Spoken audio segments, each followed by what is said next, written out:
Welcome back. It's Dr. Jen Ferboni, better known as DocJenFit, Doctor of Physical Therapy. And I want to talk today about hip thrusts, particularly getting back pain with hip thrusts. Do you feel this? Let me know in the comments below. Or if there's any other exercises that you feel like a little back tension or knee tension or neck tension that you think shouldn't be happening when you're doing the exercise. Let me know so I know what videos you want to see. Now, when it comes to hip thrusts, it's really important to get our setup correctly. That's number one. And I'm going to use an ottoman here. It's a little squishier than I would prefer, to be honest, but it's at the proper height.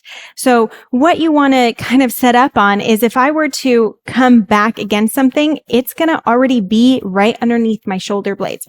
If it's high, then you're having to reach up a little bit higher, and that just kind of throws off our body support from where our feet are going to be to where our shoulders are going to be. So if we can, we want to be more at the shoulder blade level, because then as soon as I come up on the surface, I'm going to be in a straighter line from my shoulders to my knees rather than a little bit higher.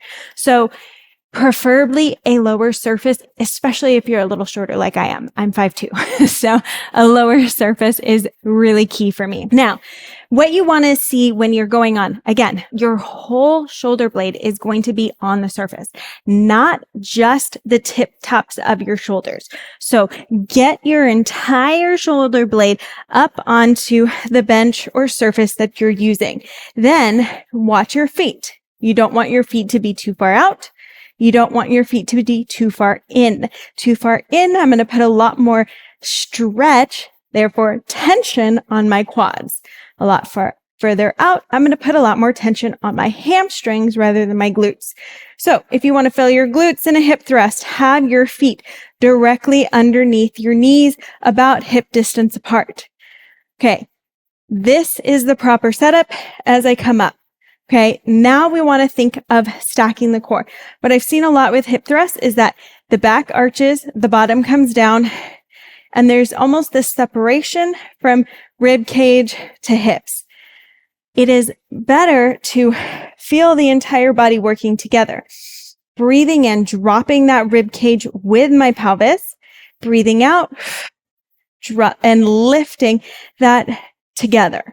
So think of having your thumbs on your rib cage and your fingers on your hip bones, and you want these to stay together as I move up and down. Okay, that's going to be key to helping to align that core pressure so that we get a better inner activation of that deep core from that pelvic floor all the way around the core, so that our glutes are able to work more rather than our low back. What happens a lot are people lift up too high, rib cage flares out rather than keeping that rib cage stacked down.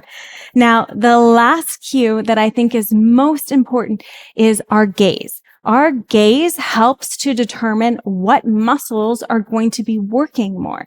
So if I look down, I actually help to tell my brain that my flexors, because I'm flexing my neck, I'm looking down, my flexors are going to work more. That's my anterior core. If I look up and back, well, now my neck is extending. My back is going to work a little bit more.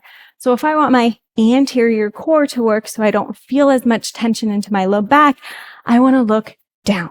So where you look when you're doing your hip hinge or your hip thrust is very important. So rather than coming up and just allowing that head to go back, or resting your head back and just moving through your body, look straight ahead and fixate that gaze. And it can go down with you, but it's going to stay up and forward, especially as you come up.